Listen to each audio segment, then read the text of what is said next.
Welcome everybody to our latest sustainability lunch series. We are thrilled to be joined by two MIT Sloan sustainability alumni who are here to share all about their experiences as executives in the corporate sustainability space. Before we kick off today's conversation, I just have a couple of quick announcements. So the first is to MBAs. I shared this last week, but we're raffling off 5 tickets to attend this year's Climate Cap Summit. So if you're an MBA who is looking to sign up for conferences that are in the sustainability and business space, we're a sponsor of this year's event. So we have 5 tickets to raffle off. The deadline to enter the raffle is tonight at midnight, and I'm going to email all the winners tomorrow. So if you haven't yet done so, the QR code is up on the screen. And then next week, we have one of our flagship events during the Sustainability Lunch Series Hour, where we're inviting more than 12 faculty members to come and pitch their courses for the spring semester ahead of bidding. So all of the classes that you'll hear during next week's session are approved for the sustainability certificate. So this is a really great way to understand the landscape, see what's being offered for the spring semester. If you haven't yet RSVP'd, the event is up on Sloan Groups. And then lastly, we are hosting a very special Lunch and Learn next Friday, featuring a current Sloan Fellow of ours, Jennifer Turlick. Her background is in VC and climate tech. She was actually recently asked to speak about AI and climate at New York Climate Week. And so we have asked her to present during a Lunch and Learn session next Friday. This will be hybrid as well. I know that there's no classes on Friday, so if you want to join online, you can sign up via Sloan Groups. And with that, I would like to introduce today's facilitator. Ameo Attila is a second-year MBA student and a leader of the Food and Ag Club. I actually met Ameo at last year's Climate Cap Summit, so it's a plug to get involved in the initiative as well. So Ameo, why don't I hand things over to you, and thank you all for being here. Thanks, everyone. As Jen mentioned, I lead the Food and Ag Club, and I'm generally interested in sustainability as a whole throughout campus as it relates to food and ag, but also very interested in corporate entrepreneurship, which is why we're doing this panel today. So just to kick it off, I want to turn it over to the panelists and have you to introduce yourselves. So we can start with Nina, and we'll pass it over to Sandhya right after. So Nina, if you'd like to go up and briefly introduce yourself, share a bit about your career, and what inspired you to pursue a role in climate and corporate sustainability. Of course. Thank you for having me today. I'm sorry not to be there in person. I currently live in Montana, so a bit far away from the Boston campus. So I'm Nina Birger. I'm the Vice President of Climate Solutions at Chooose. Chooose is a Series B software company, and we provide a set of software tools that supports our partners in running these multifaceted carbon programs. I think the easiest way to think about what we actually do is we work with a lot of commercial airlines in supporting their sustainable aviation fuel or their SAF programs. So we're very, very involved in that space. And my particular role within Chooose, the title is VP Climate Solutions. But I get to wear lots and lots of different hats, which I like. I find it very fun.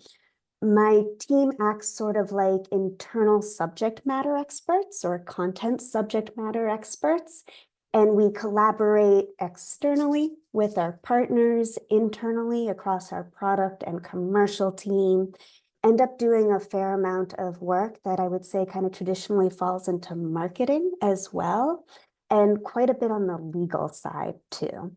So it really is a bit all over the place. I think oftentimes sustainability roles do require that kind of cross-department, cross-functional, perhaps a little more ambiguous perspective. So I think in some ways that's kind of demonstrative of being in a sustainability position.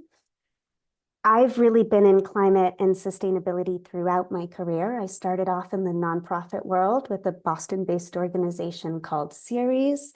I then went to Sloan, did the 2-year MBA, had a wonderful time. and then ended up at another software data and consulting shop that supported really large companies in quantifying their sustainability impact. After that, I was with Greentown Labs, so another local player, a support organization for early stage startups across all sorts of different types of climate tech. And within Greentown, I sort of got the itch to focus a bit more and work within a specific startup. And so that's what went ahead and brought me to Chooose. In terms of why sustainability, I think I've always known that I wanted sustainability and the climate component of it specifically to be the core focus of my kind of role and what I spend all day, every day thinking about. I never knew where I wanted to be. I've like bounced around quite a lot. So I always knew I wanted climate, but I didn't know exactly what that looked like. And to be honest, it felt kind of like a wandering journey and tried out lots of different things. So perhaps I'll leave it at that for now. Thank you. Yeah, well, thank you for having me. It's great to be here. My name is Sandhya Murali. I'm CEO of Solstice. We are a community solar customer acquisition and management company. So for those of you who aren't familiar with community solar, it's think about it like a community garden, but filled with solar panels. So if you can't install solar on your roof because you rent, you live in an apartment building, you otherwise are locked out of the market because you can't afford solar, you can sign up for a community solar subscription and receive a discount on your utility bill. So our role in, a fairly nascent part of the residential solar market is to handle all of the customer facing activities. So we work directly, we are contracted by the solar companies, the large scale developers that are building these large community solar farms. And they contract with us to go out and acquire customers, enroll them into our platform, and then we'll manage them for the life of their participation. We, my co-founder who transitioned out of the company back in June, but Steph and I are both MIT Sloan alums, started the company a little over 10 years ago. We actually started off as a nonprofit because we had and still do have a strong mission of ensuring community solar is made more accessible, made more equitable. So we've innovated and piloted initiatives to eliminate credit requirements for these projects, to push our developer partners to offer really meaningful savings. So that's not just a couple dollars off of your utility bill, but more like 15, 20, 25 each month, which can have a big impact, for families that are struggling to make ends meet. And so we started off as a nonprofit because of this really heavy orientation towards the mission.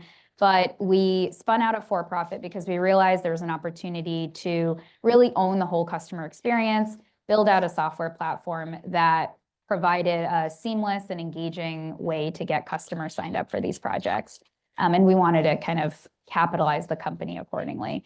So that was kind of back in 2016, we started that journey.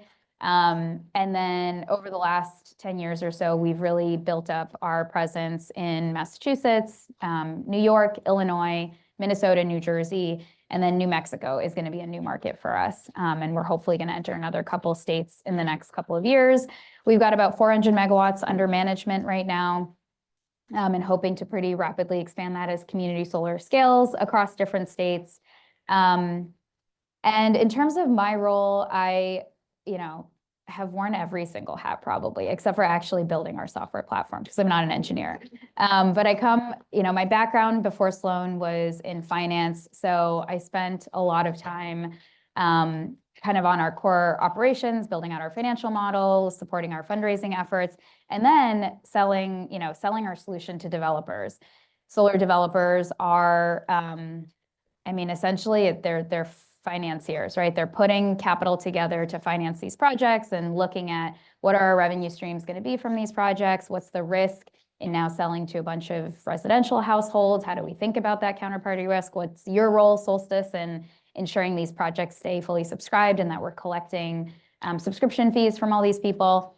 And so there was a bit of translation from kind of my finance background to being able to speak their language and negotiate a lot of these deals. So I spend a lot of my time working It's our business development team that's going out and selling to developers. So I spent a lot of time supporting them, but have also worked on building out some of our innovations around, coming up with a new alternative to FICO called the energy score. So trying to supplant FICO with a metric that is more inclusive of low-income households and also more accurate at predicting whether someone will pay their bill or not.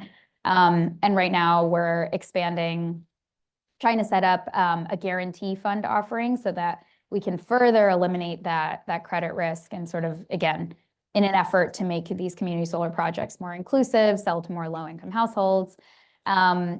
And then I think the last thing I'll mention, which ties a bit more to the sustainability space and corporate sustainability, is that we are increasingly working with larger corporates that have an interest in, that have pretty ambitious sustainability targets or even just renewable energy targets. But some of them are looking to layer in some additional level of benefits into all their renewable energy purchases. So we have a product called our Community Benefit REC. So a REC is a renewable energy certificate. It's basically the value of the environmental attributes of a clean electron that's produced. And so a lot of corporations have kind of pretty sophisticated REC purchasing programs. But what this product allows them to do is they'll pay an extra $1 or $2 per REC. We will take those extra funds, that premium that they're paying, and seed a community benefits fund that we can then administer. So whether it's direct payments to low-income households to help them with their utility bills, or supporting kind of local community-driven project development, or re-granting, supporting workforce development initiatives. There's a variety of different things we can do that we'll co-create with the corporate, but that's kind of a new space we're entering right now. Hopefully we'll have a couple announcements we'll be able to share in the next month or two. But we're trying to as an organization that's generally committed to expanding access to clean energy for every community, we're trying to channel corporate dollars of which there are a lot, and there's a need and there's a desire to spend that money. We're trying to channel that towards getting more projects built, right? Helping with that bankability aspect, and then kind of channeling funds to underserved communities in different ways. So in line with that, what are some of the most effective strategies that you guys have found in getting alignment with other C-suite stakeholders for these particularly ambitious sustainability goals? Nina, can you start with you? Sure. So I will say, so I suspect that most of the folks in the room have seen that Katie Cross sustainability quadrant before. And most of my experience sits within sustainability organizations. And so that means, for example, within the Chooose context, the C-suite is already pretty bought in, right? Like they're pretty on board with what we are doing. That said, we do spend quite a bit of time, for example, working with a sustainability manager within a large commercial airline that then needs to make the business case internally, including to C-suite executives across multiple different departments, to do what they want to do. I think a lot of it, and not to make it sound overly simple, but it comes down to communication, right? So we spend a lot of time with our partners in the world of sustainable aviation fuel. It gets really wonky really, really quickly, and there are just tons and tons of details. So we spend quite a bit of time working with our sustainability points of contact on the communication side of things. Like, how do you communicate to your chief financial officer, essentially the top layer of what they need to know about SAF to convince them to provide budget to do what you want to do without pulling them all into the details? I think it's basic communication stuff. It's knowing your audience, it's knowing what they care about, and taking what you are positioning and putting it clearly within the framework of that particular person you're talking to. It's not easy. It's really hard. It takes a lot of time and a lot of thoughtfulness. But I think at the end of the day, that's really what it's about when it comes to bringing on board executives who don't have sustainability or climate kind of core in their day job. Yeah, I would echo a lot of that, especially so with the corporates that we're talking to. There are some that are very far along in their journey of thinking about how they want to, how they're executing on their sustainability goals and how they're layering in additional impact into that. And those conversations are, have a certain kind of tenor to them. There's a clear desire. They know what they want to pay for. And we can be a bit more in the weeds with those entities, but they're rare. There's like a couple of corporates that sort of, have been working on some of this stuff for a long time. I'd say the others are interested, right? They're trying to follow leading tech companies that are putting more investment into this area, but they don't know enough about what they want to do. They have a general idea. And so the conversation has to start from a less weedy place, right? And if you talk about renewable energy in general, it can get pretty wonky pretty fast. Then you go into community solar and you like 10x it. And every state is different. Every opportunity within each state is different. And so we similarly have to keep the conversation pretty high level to try and, get whoever it is on board, whether it's someone within their, some of them will have data center teams that are thinking about energy usage of their data centers. Some of them will be kind of within the corporate structure and just have some budget to put to work in a variety of different ways, and they don't have a ton of ideas about it. So we have to, again, we have to know our audience and sort of engage with them in a way that will kind of bring them on board, convince them that we're the best partner to execute on this with them, and also recognize that it takes a lot of time to get these deals done, right? And part of it from our perspective is we're not giving them sort of an out-of-the-box solution. We're trying to craft, this is new for us too, a new area, that we're selling. And so we're kind of, continuing to craft and tweak the product offering as we engage with more and more of these corporates. On the community solar side of our business, when we're selling our services to developers, that's the phase we were in, 5 to 7 years ago. We were taking deals, kind of figuring out, is this risk acceptable to us? Now we're, the market is much more developed and we're in a position where we can say, no, this is our offering. This is how we approach things. This is why we do it this way. It's because it's good for the consumer. It's better for you. And we can have a more out-of-the-box solution. The last thing I'll mention is that, I think, and Nina, it'd be interesting to hear your thoughts on this. I think ultimately it still comes down to economics. And unless there's some pocket of money available in a client that's we just want to spend this and kind of have impact, ultimately, whatever they're doing, if it's sustainable aviation fuel or investing, purchasing RECs from a counterparty, it still needs to make sense financially. And that's the only way you're going to make the case to, ultimately say it's a CFO that needs to approve. So we still need to be competitive with sort of their other options on the market. 100%. Yeah, just completely agree. So a bit of a spicy question. What are your views on current ESG reporting frameworks? And what kinds of regulatory changes are you tracking and are you keeping a closer eye on? I think, Nina, you probably have a better sense of this. As a solar company, really, we're not, we don't engage a lot with the official frameworks, the established frameworks that are out there.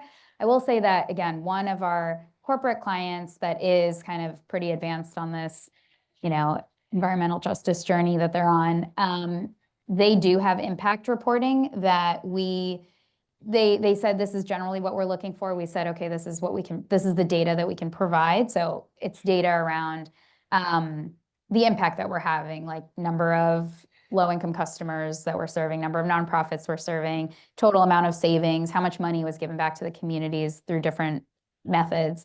And so we do have that impact report that we're providing to them for some of the projects that we've done with them.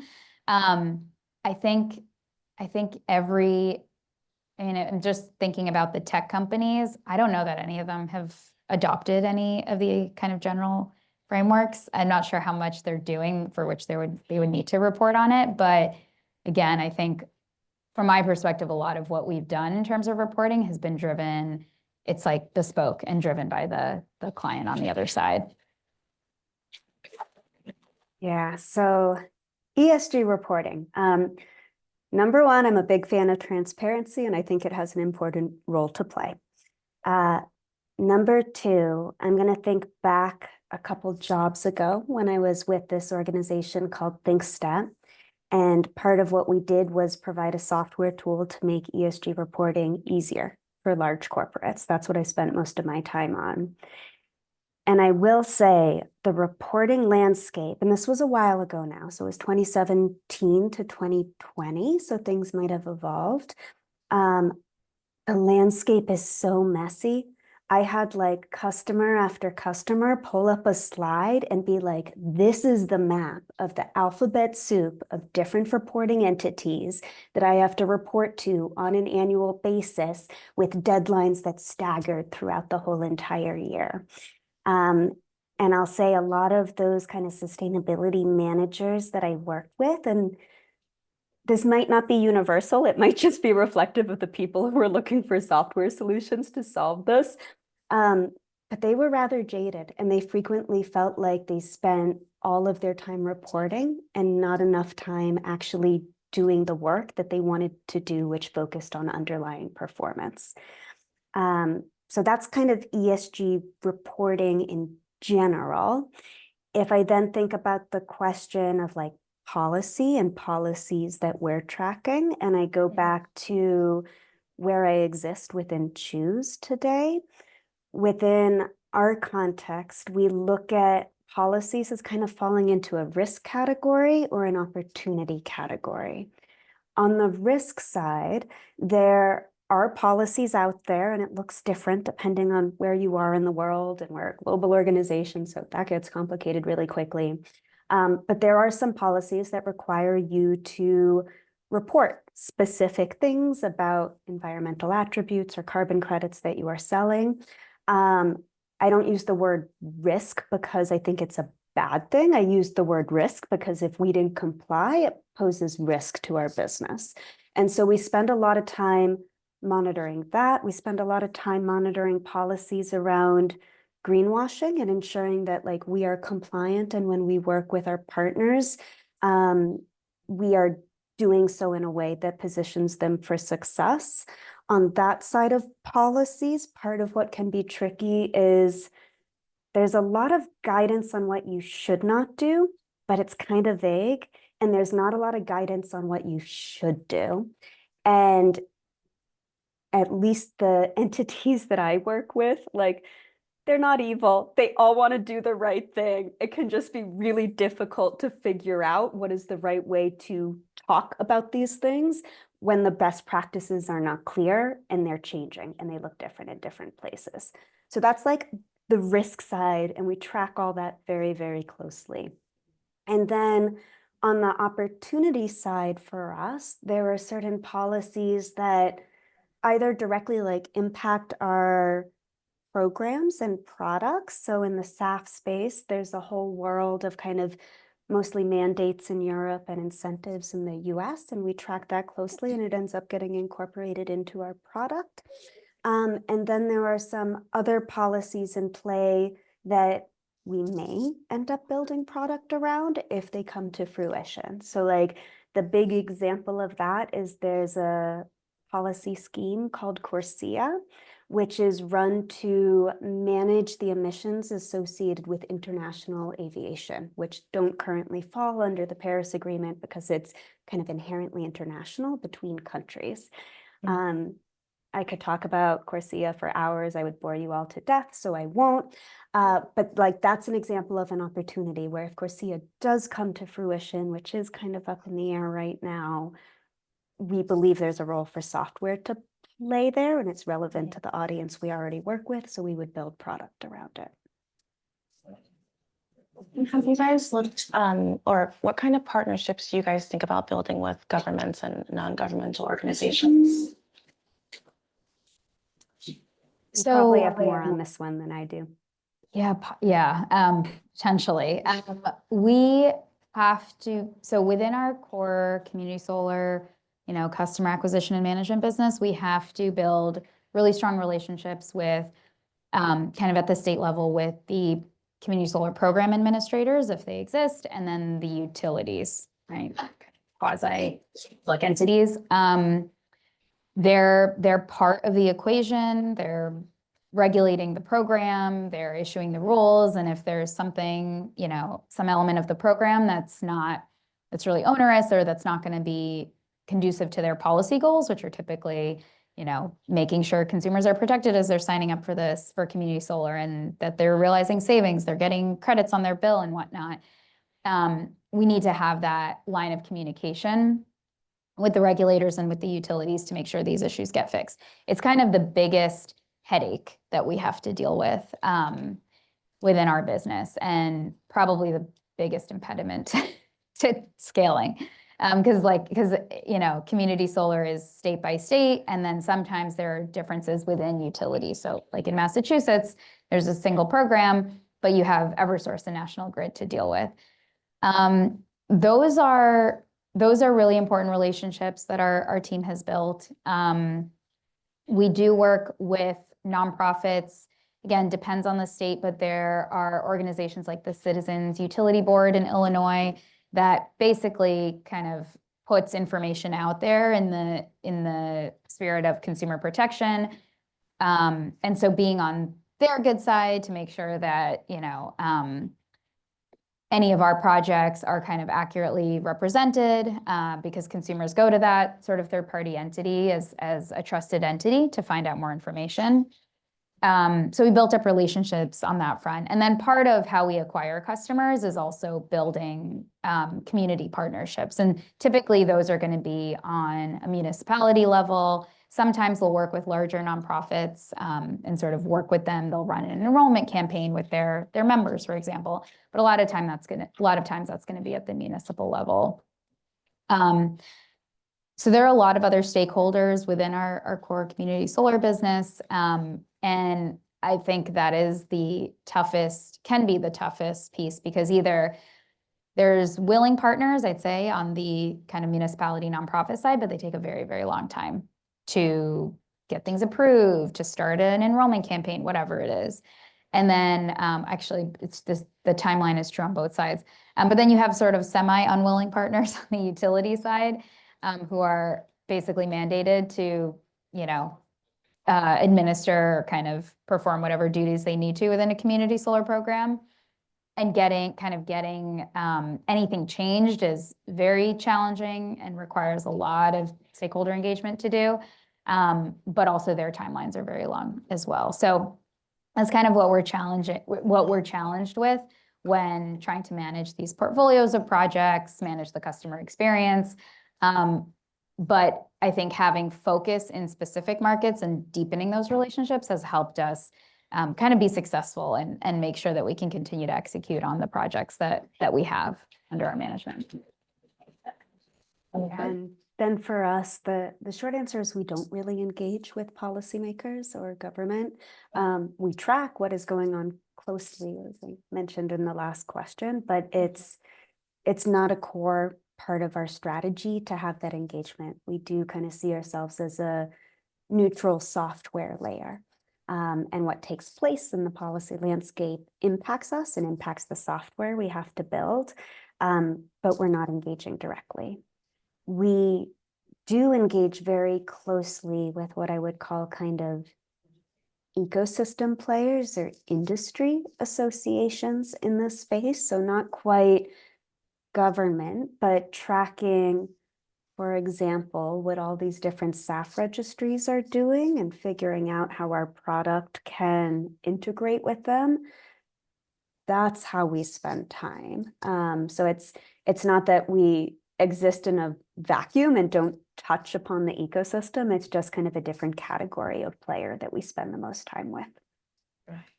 One thing I'll add on that, kind of in the policy realm, is that part of this is how big, each of us is as an organization and where you want to dedicate your resources. And early on, we did not have any kind of bandwidth or ability to hire to put towards the front end of policy. So what I explained is sort of once projects are live, how do we manage them and sort of address issues that come up? On the front end, I mean, community solar is only possible when legislation is passed. So there are things that we could do from the early stages of lobbying and talking to, state legislators and say, get this bill in, this is what needs to be in the bill. We don't do any of that because we don't have the bandwidth. Where we do start to engage, we hired a dedicated policy person about a year and a half ago. And while we can't do kind of that early stage pre-legislative, engage in the pre-legislative process, once legislation is passed, as the program gets defined, so the regulatory process that happens after that, that's where we can start to engage. And we have in New Mexico, for example, the program got passed, awards were made last year, but we're still in kind of the program, I don't want to call it design. They've already designed it, but there's a lot of flaws. And so we are actively engaged in trying to fix those flaws and pointing out this isn't going to work for this reason. And so again, that has only happened in the last couple of years. And a lot of the nice to haves around policy engagement is only going to happen when you kind of have some resources to dedicate to it, because it is a cost center. So speaking from the point of view of building an organization and kind of the entrepreneurial mindset, it is so important, but it's often hard to invest in that yourself until later. We want to be mindful of your time. You have to leave at 12:30, so I want to open this up to audience questions and any questions we have virtually, so we can give you guys an opportunity to ask. Go ahead. A question about community solar, but if it reduces, and this is probably just. You might speak it up. Yeah, sure. Question about community solar. I don't think I fully understand it. If it just like reduced your bill, wouldn't everybody sign up for it? Yeah, they would. So it sounds like a scam though, right? When I explain it. And so there's a lot of distrust. There's inherently a lot of distrust within energy.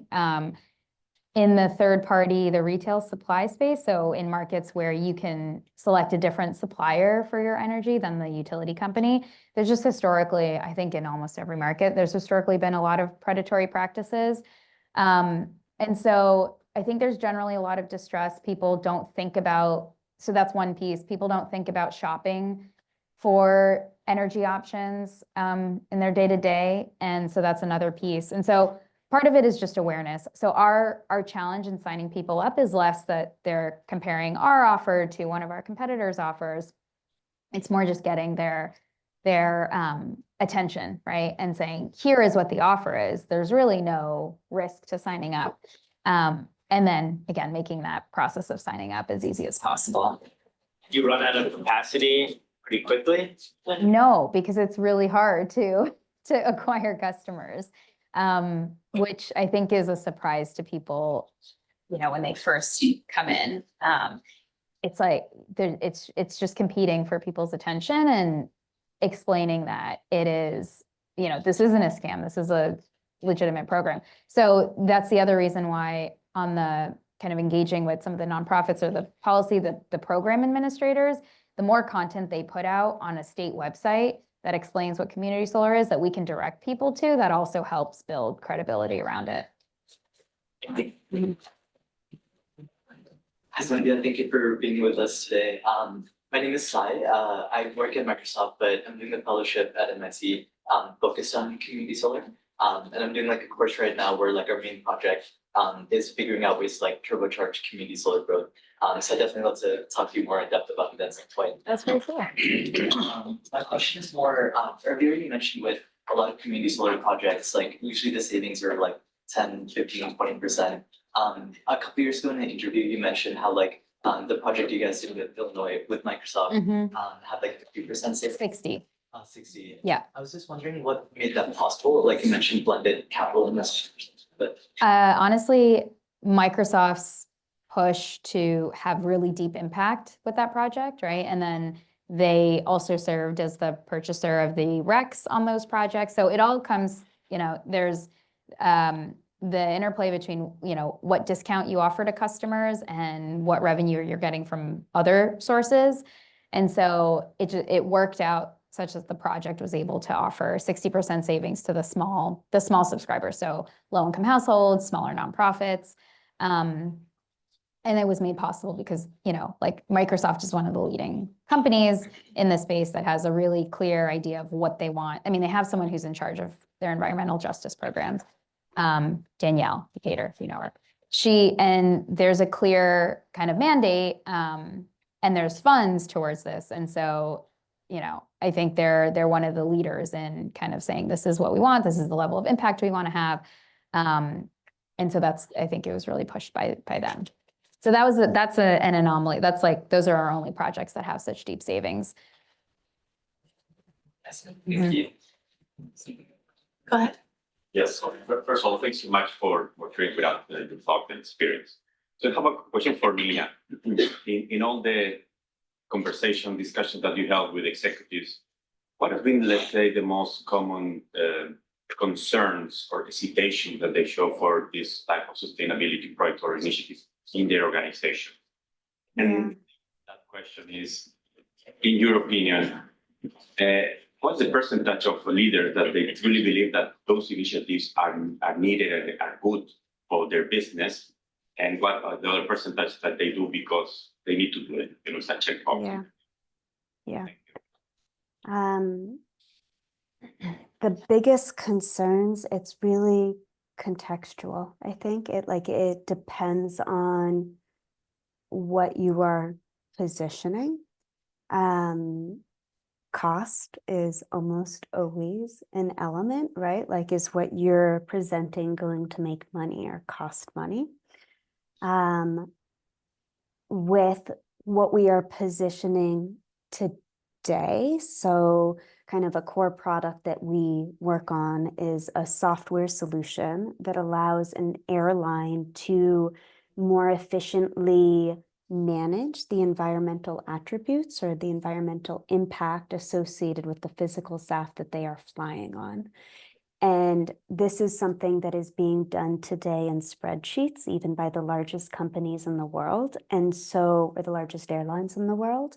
And so the pitch to the kind of C-suite there is, you need this software tool that's like not replacing a software tool you've been using. It's like something that is brand new. And so you need to make the case that this spreadsheet is not a scalable option that is going to allow you to continue to work towards your objectives as it relates to SAF. So like, again, that's one example, but it's very context specific. And then to the point of how much of a driver is like you're required to do it versus how much are you doing it because you want to, either because you think it's good or you see an opportunity there. Kind of anecdotally from me, I think you can have a leader in these big companies who is going to push forth things because they think it's good and they want to do it. However, leaders change over time. And oftentimes, if it's kind of a pet project of a specific leader and that leader leaves, it's really, really hard to keep it alive. Whereas if you have something that is a requirement, it's easier to have broad buy-in that is perhaps more sustainable over the long term as staffing changes and priorities shift. So I think you see a bit of both, but the required is certainly more stable, at least based on what I've seen. I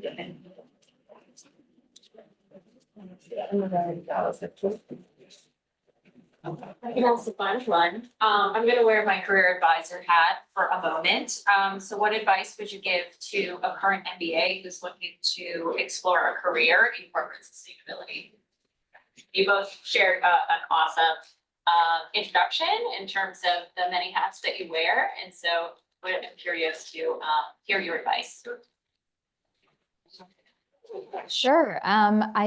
So I think the opportunities within Sloan to work, do projects or work in turn with the many startups that exist that you have access to on campus is a really good way to get sort of a bite-sized view into what a career could look like.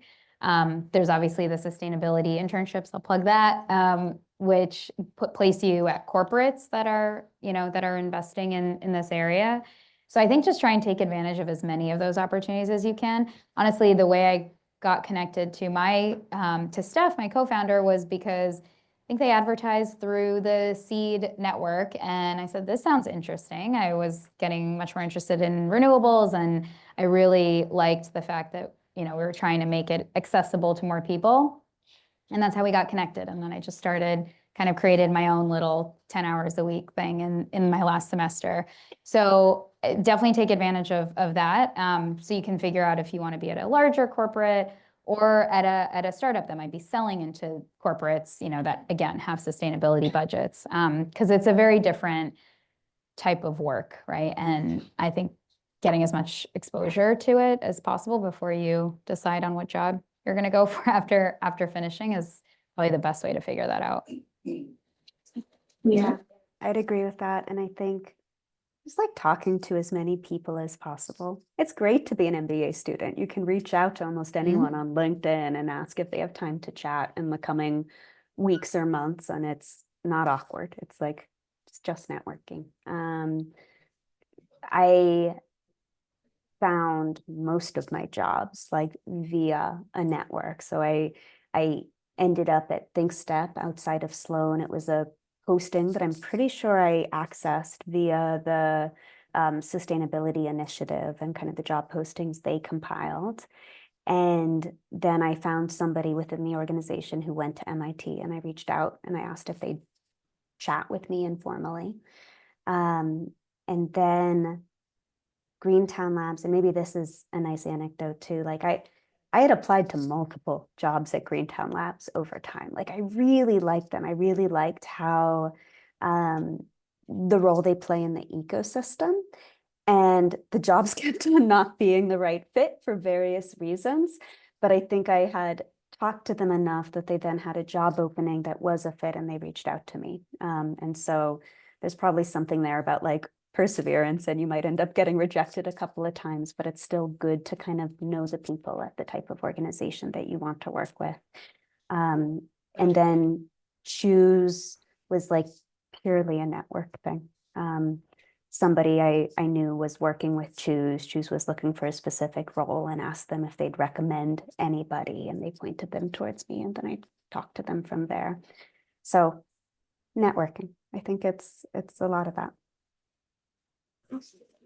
And I will invite you guys to join me in giving our guests a round of applause. Thanks so much. Thank you, everyone. And we're gonna let you guys